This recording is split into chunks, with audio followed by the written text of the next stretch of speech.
A prominent Russian general warned that Russia is losing the war and risks state collapse. Those words came from General Leonid, one of the country's most respected military figures, a man who once helped build the Russian defense establishment itself. Such language is almost unheard of in modern Russia. Leonid is not a dissident or a pro-Western voice. He is known to be fiercely anti-NATO and deeply nationalist, yet he argues that Vladimir Putin has condemned Russia to a strategic defeat. General Leonid's warning is not presented in isolation. It is framed against signs of turmoil within Russia's military command. Multiple Russian pro-war bloggers and military commentators allege that Chief of the General Staff, Valery Gerasimov, misreported an encirclement of Ukrainian forces to the president. If accurate, that episode points to something larger, a system in which officers inflate successes to preserve careers inside a rigid hierarchy.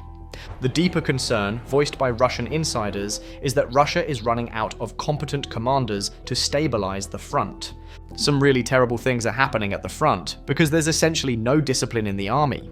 We don't have discipline in the country either, because we don't have an ideology. Are there specific units where there's no discipline? It's already a systemic issue. There aren't enough good commanders. We're recruiting a lot of soldiers and not screening them properly, taking in huge numbers from prisons. One account alleged that military counterintelligence officers uncovered a unit where soldiers were extorting comrades by detaining them in basements and seizing debit cards. When an investigation began, the suspects were suddenly sent to the front. Another reference, the Giertza story, described friendly fire killings.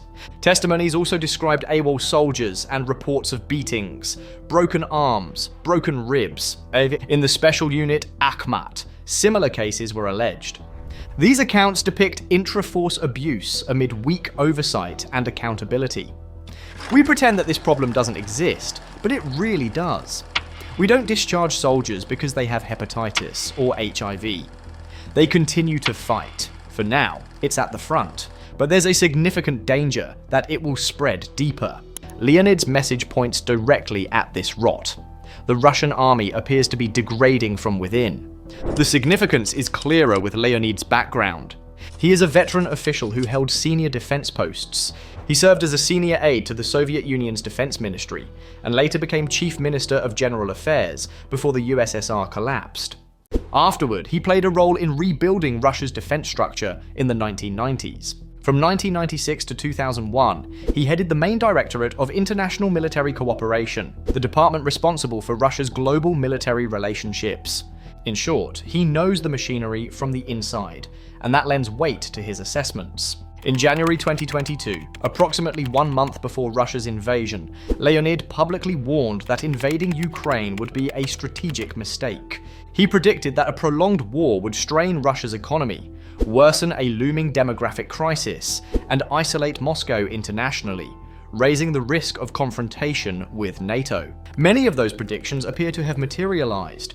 Putin's 3-day operation is entering its 3rd year, with no clear end in sight. Official statistics and independent analyses indicate a sharp post-2022 decline in birth rates despite government incentives. Internationally, Russia's circle of partners has narrowed to a small group, including North Korea and Iran. After the ICC issued a warrant, Putin did not attend several high-profile summits, including the BRICS summit in South Africa and G20 gatherings since 2022. Leonid anticipated much of this trajectory. Early in 2022, he even urged the Russian parliament to remove Putin from power. Critics who voice such positions in Russia have often faced severe reprisals, including imprisonment and deaths under disputed circumstances. Yet Leonid remains publicly active, a figure whose prestige appears to afford unusual latitude. Recently, Leonid delivered his most uncompromising assessment. "No country can win a war like this," he said, accusing Putin of condemning Russia to strategic defeat. He then invoked Putin's own words. In June 2024, Putin declared that A strategic defeat of Russia on the battlefield would mean the end of the 1,000-year history of the Russian Empire. Leonid now argues that the current strategy is steering Russia toward that outcome. He also challenged the Kremlin's nuclear saber-rattling, noting that high-profile systems such as the Poseidon underwater drone and the Buravestnik missile would not secure victory in a war with the United States.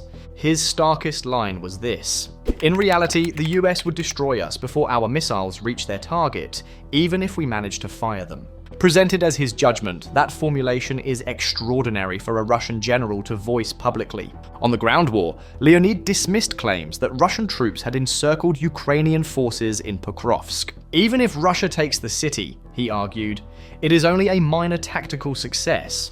At a strategic level, Russia has suffered every defeat imaginable. That perspective resonates with testimonies from the front. "I am a serviceman of the 25th Combined Arms Army, 67th Division, 36th Regiment, Assault Detachment.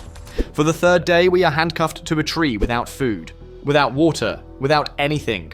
They don't take us to the toilet. That's how things are."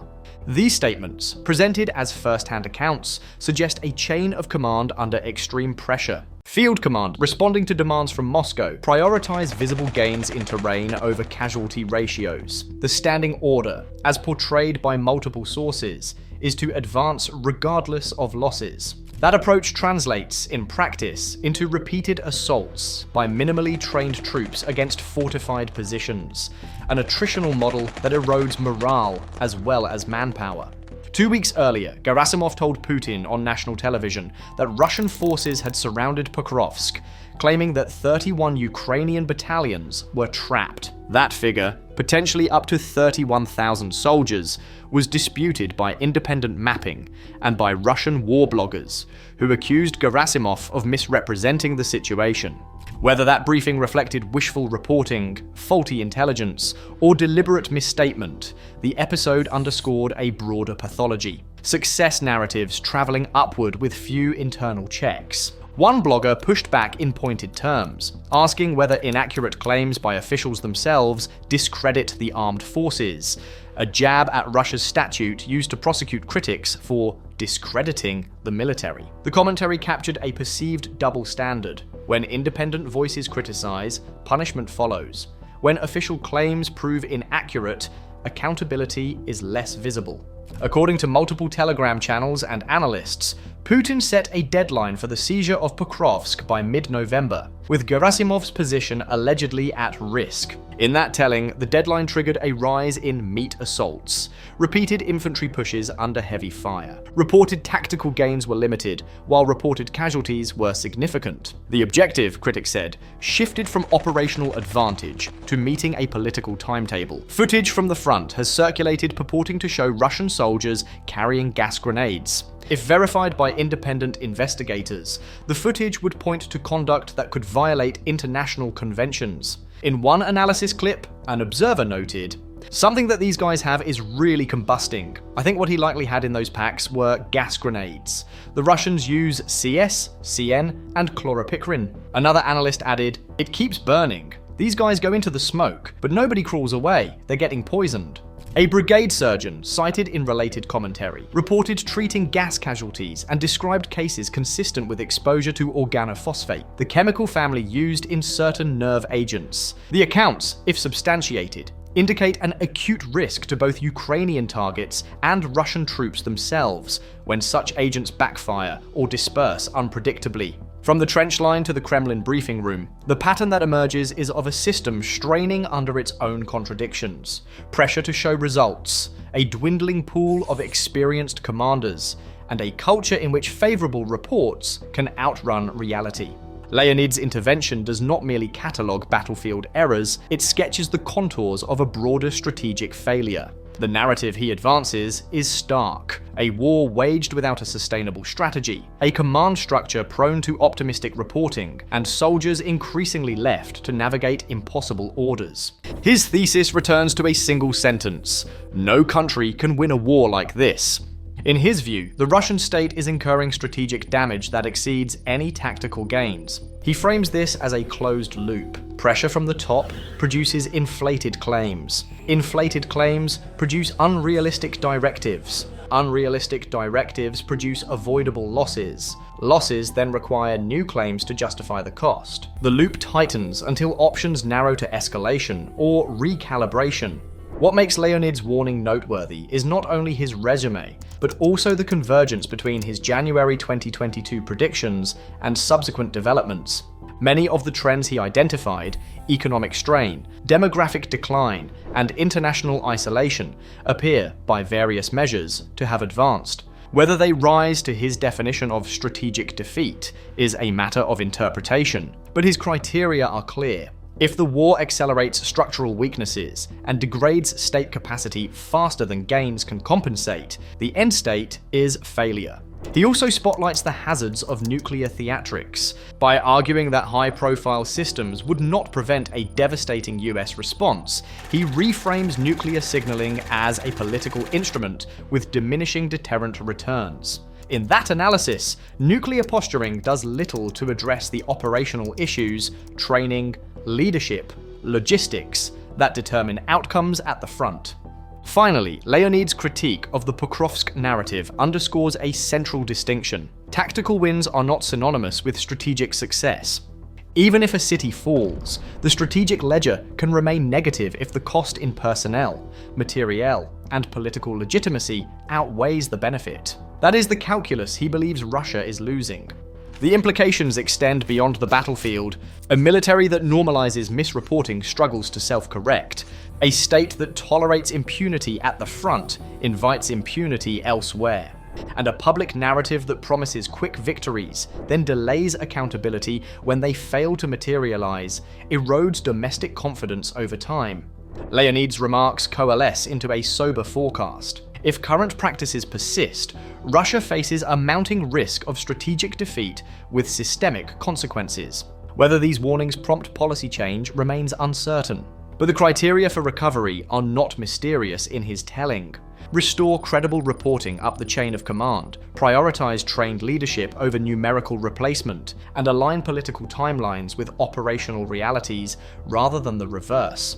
At present, the indicators he cites, frontline testimonies, disputed claims of encirclement, attritional assaults aligned to deadlines, and allegations about prohibited agents add up, in his analysis, to a cautionary picture. The choice, as he frames it, is between continued erosion under the weight of self-generated pressures or a recalibration that trades speed for sustainability. No country can win a war like this, Leonid said.